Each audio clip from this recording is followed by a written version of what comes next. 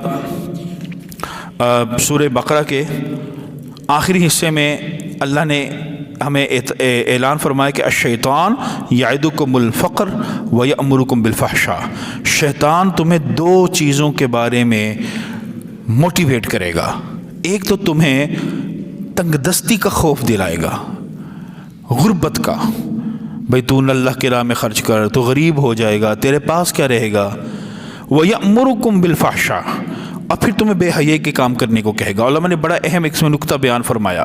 علماء فرماتے ہیں کہ شیطان انسان کو اللہ کی راہ میں خرچ نہیں کرنے دیتا۔ جب انسان اللہ کی راہ میں خرچ نہیں کرے گا، شیطان اسی پیسے کو بے حیائی کے کاموں پر لگوا دے گا۔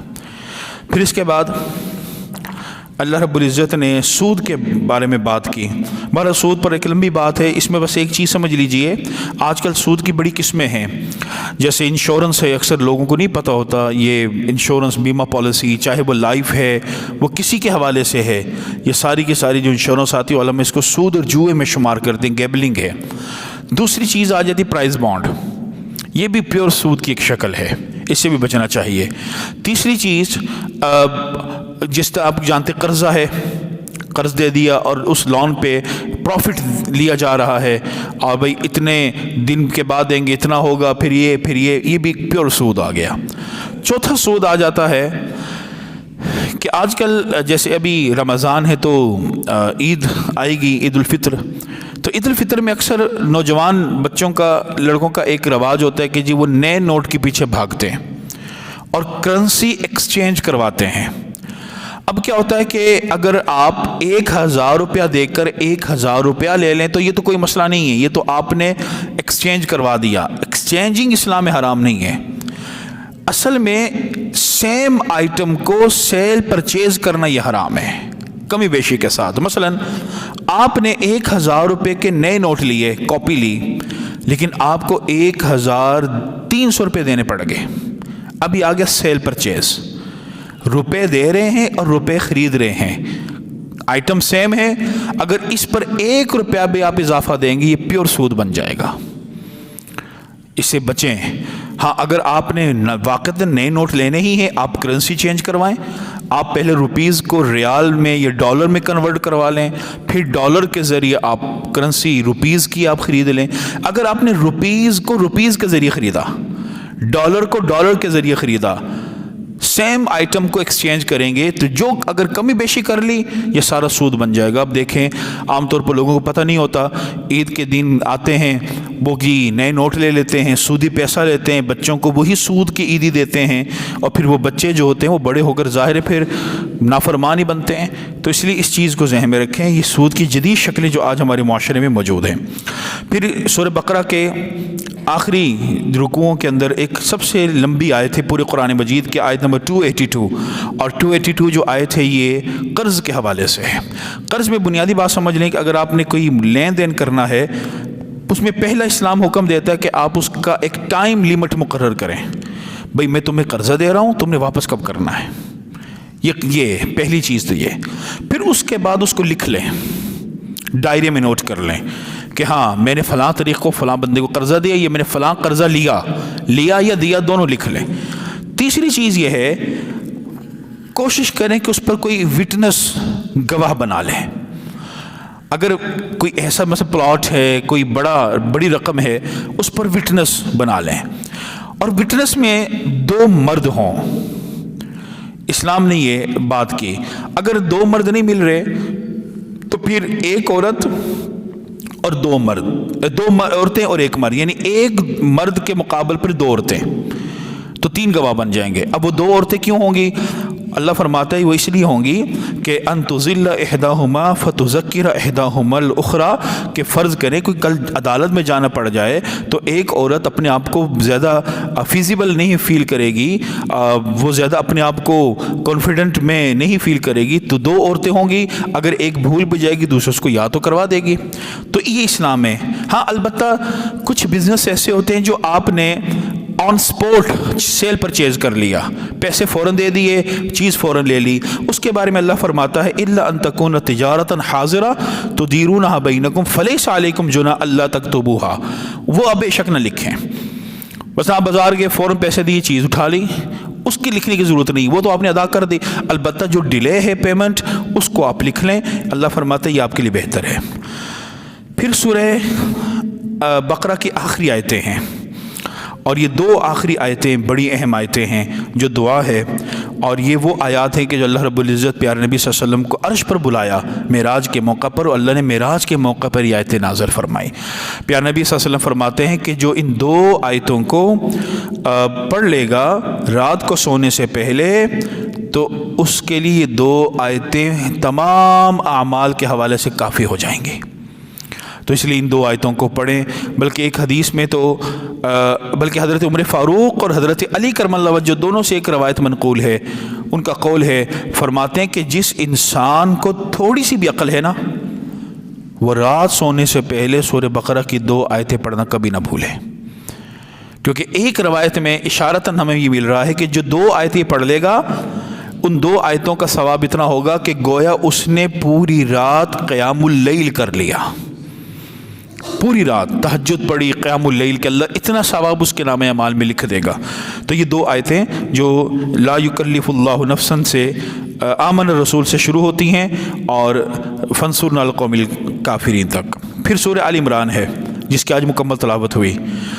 سورہ آل عمران کا بالکل جو شروع ہے الف لام میم اللہ لا الہ الا هو الحی القیوم۔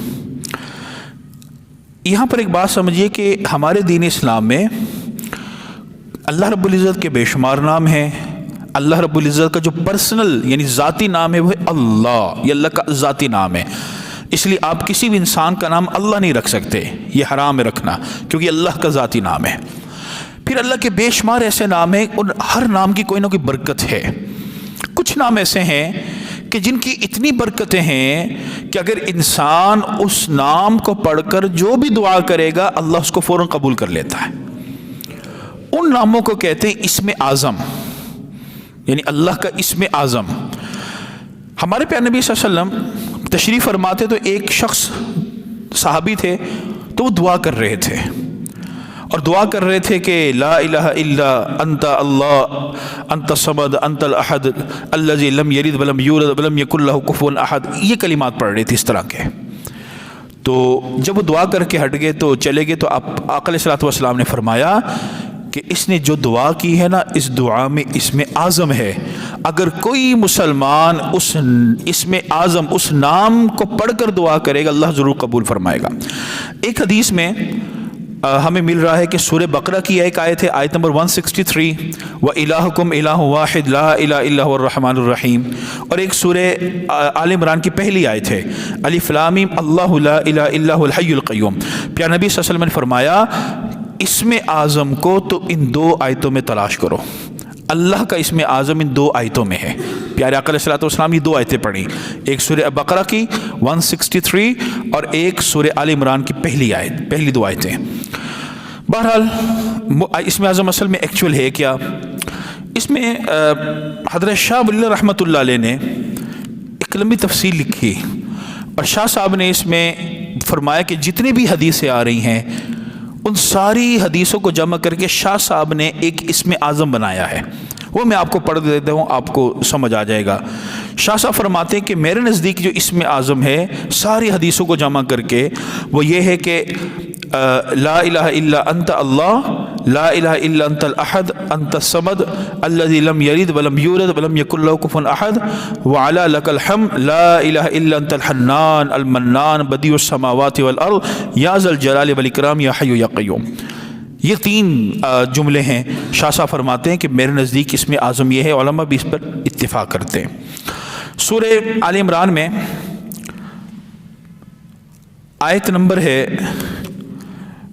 جس کو ہم آیت شہادت کہتے ہیں، آیت نمبر 18، اور آیت نمبر 18 یہ آیت جس کو آیت شہادت کہا جاتا ہے، گواہی والی آیت۔ حضرت ابو ایوب انصاری رضی اللہ تعالیٰ عنہ فرماتے ہیں کہ جو انسان، یہ نبی اکرم صلی اللہ علیہ وسلم سے ایک حدیث منقول ہے کہ جو مسلمان، جو انسان نماز کے بعد ایک بار سورہ فاتحہ پڑھ لے، ایک بار آیت الکرسی پڑھ لے، 2 چیزیں ہو گئیں۔ تیسری چیز ہے یہ آیت نمبر 18، شہید اللہ انہ لا الہ الا ہو والملائکۃ واولو العلم قائما بالقسط لا الہ الا هو العزیز الحکیم۔ 3 چیزیں ہو گئی۔ اور چوتھی ہے آیت نمبر 26 سورہ آل عمران کی، بڑی مشہور آیت، قل اللہم مالک الملک تؤتی ملک من تشاء وتنزع الملک ممن تشاء وتعز من تشاء انک علی کل شیء قدیر تک۔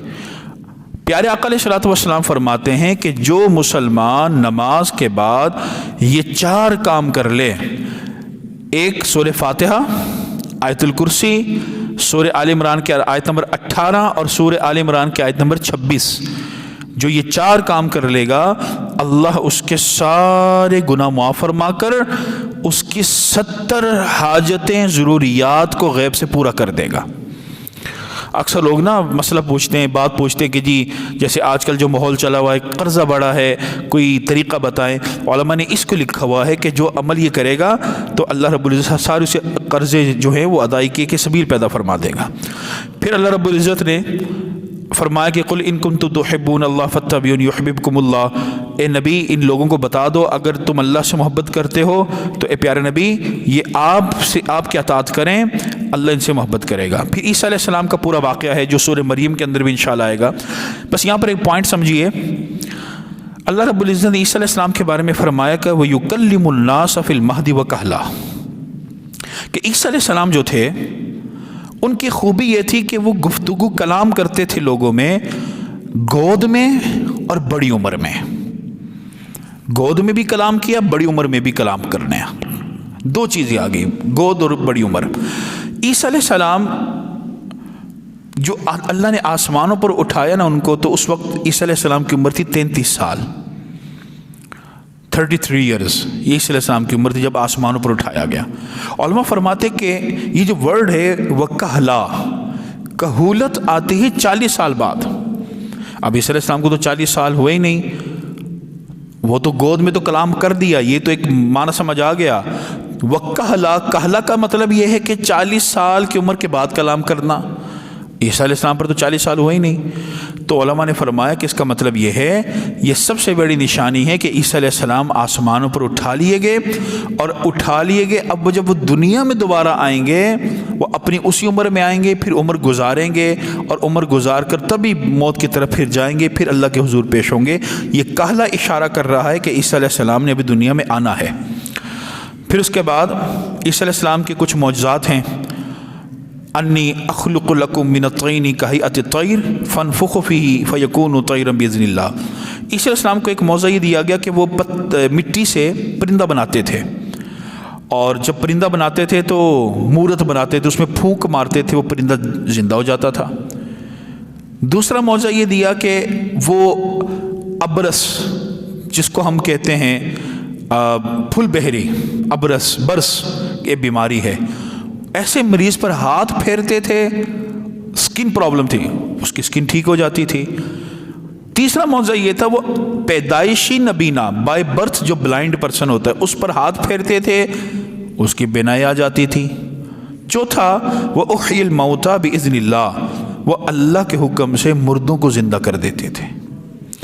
علماء فرماتے ہیں کہ بہرحال انہوں نے جتنے بھی احباب زندہ کیے تو 4 بندے علماء فرماتے کہ تفاسیر میں موجود ہیں ان کا نام کہ جن کو انہوں نے زندہ کیا، اور ان 4 میں ایک تھا حضرت نوح علیہ السلام کے بیٹے سام، یہ سام جو تھے نوح علیہ السلام کے بیٹے، عیسیٰ علیہ السلام نے ان کو بھی زندہ کیا تھا۔ کہتے ہیں جب قبر پر گئے تو ایسے سام پر انہوں نے ہاتھ پھیرا تو سام زندہ ہو گئے، تو ان کا آدھا سر کا حصہ سفید تھا۔ اور علماء کہتے ہیں جو سفیدی آتی ہے نا، بالوں میں سفیدی، بڑھاپا کی نشانی، یہ ابراہیم علیہ السلام کے دور سے شروع ہوئی تھی۔ ابراہیم علیہ السلام سے پہلے بال سفید نہیں ہوتے تھے۔ تو عیسیٰ علیہ السلام نے پوچھا کہ سام، تم تو نوح کے بیٹے ہو، تمہارے بال کیوں سفید ہیں؟ سفیدی تو ابراہیم علیہ السلام سے شروع ہوئی۔ تو انہوں نے کہا کہ قبر کی وحشت کی وجہ سے میرے بال سفید ہو چکے ہیں۔ تو عیسیٰ علیہ السلام نے کہا کہ اچھا، تو اب تم بتاؤ کہ ہمیں تمہیں دوبارہ اس حالت میں لے چلوں؟ کہا آپ بے شک مجھے دوبارہ سلا دیں، لیکن ایک گزارش ہے کہ اللہ سے دعا کر دیں مجھے سکرات الموت سے محفوظ کر دیں۔ وہ موت کے، وہ روح کے نکلنے کے عالم میں جو تکلیف ہے وہ ابھی تک میں محسوس کر رہا ہوں۔ اسی علماء فرماتے ہیں کہ موت کا جو عالم ہے بڑا سخت ہے۔ پھر اس کے بعد آیت مباہلہ ہے۔ آیت مباہلہ یہ سمجھیے یہ کیا چیز تھی؟ آیت نمبر 61 ہے سورہ آل عمران کی۔ یمن کے قریب ایک علاقہ تھا نجران، تو نجران کے کچھ عیسائی تھے، وہ نبی اکرم صلی اللہ علیہ وسلم کے پاس آئے، انہوں نے آ کے بحث مباحثہ کیا۔ تو اللہ رب العزت نے کہا کہ اے پیارے نبی ان سے مباہلہ کریں۔ مباہلہ یہ ہے کہ ان کو کہہ دے بھائی تم اپنے اہل و عیال کو لے آؤ، میں بھی اپنی گھر والوں کو لے آتا ہوں، ہم دونوں میدان میں پہنچتے ہیں، ہم ایک دوسرے کے لیے بد دعا کرتے ہیں کہ جو غلط ہے اللہ اس پر لعنت بھیجے۔ اب بھائی تم اتنا ہی شک کہ ہم پر آؤ؟ تو ان لوگوں نے کچھ وقت مانگا کہ ٹھیک ہے مشورہ کرتے ہیں۔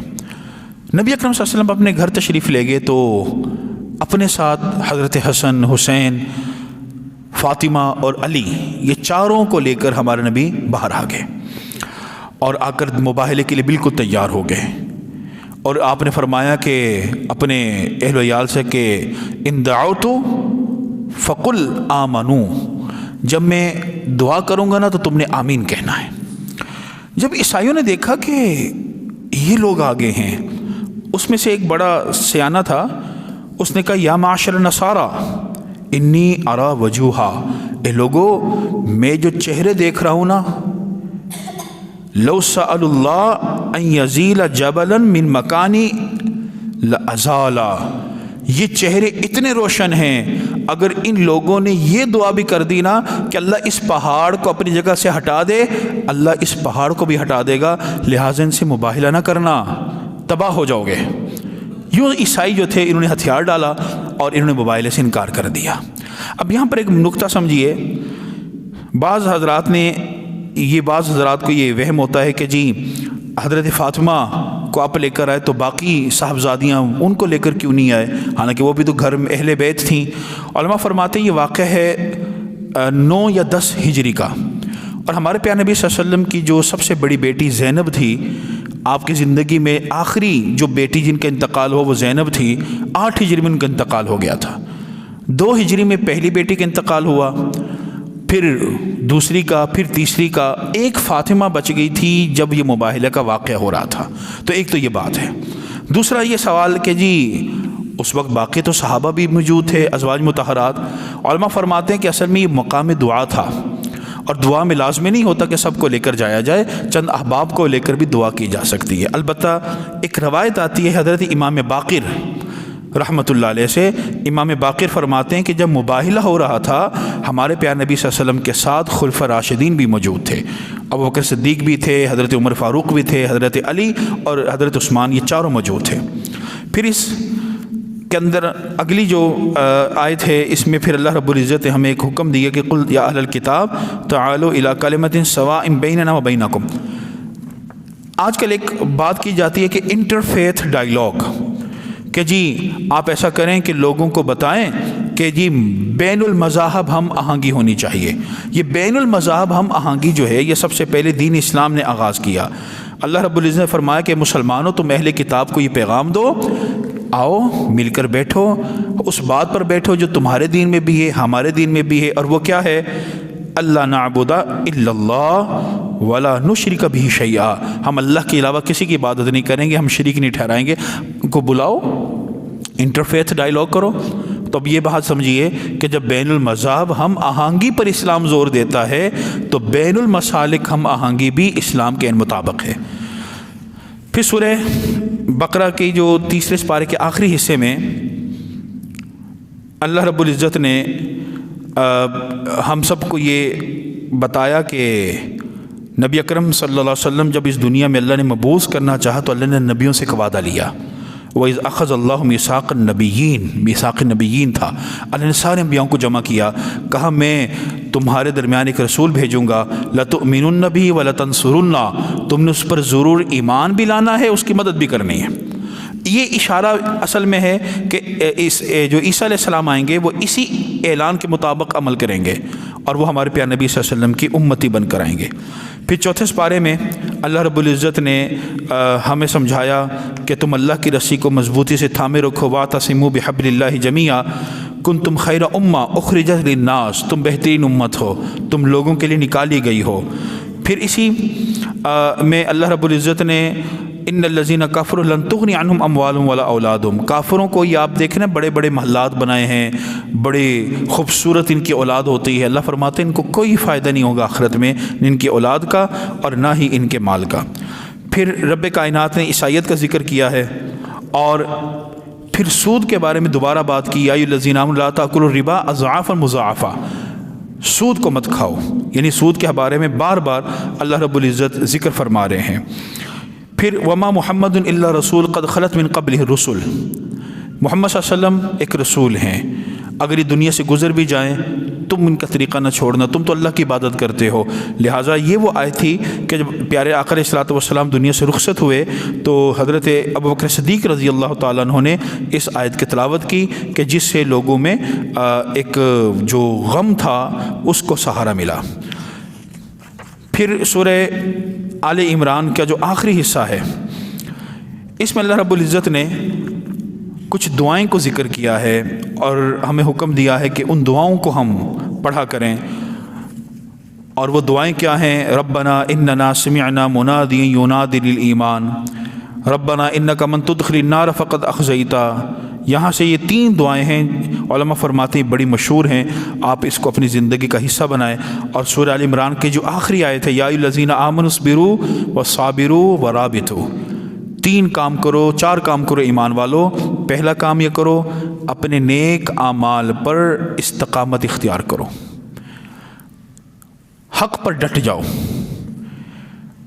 اور دشمن کے حملے کے لیے تیار رہو اور اللہ سے ڈرتے رہو، اللہ تمہیں کامیاب کر دے گا۔ دعا کر اللہ تعالیٰ سے جو کہا سنا عمل کی توفیق عطا فرمائے۔ الحمدللہ رب العالمین والعاقبۃ للمتقین والصلاۃ والسلام علی سید المرسلین۔ اللہم انا نسألک علما نافعا ورزقا واسعا وشفاء من کل داء، رب ارحمہما کما ربیانی صغیرا، اللہم اجعل قبر ابی روضۃ من ریاض الجنہ، وصلی اللہ تعالی علی خیر خلقہ محمد وعلی آلہ وصحبہ اجمعین برحمتک یا ارحم الراحمین۔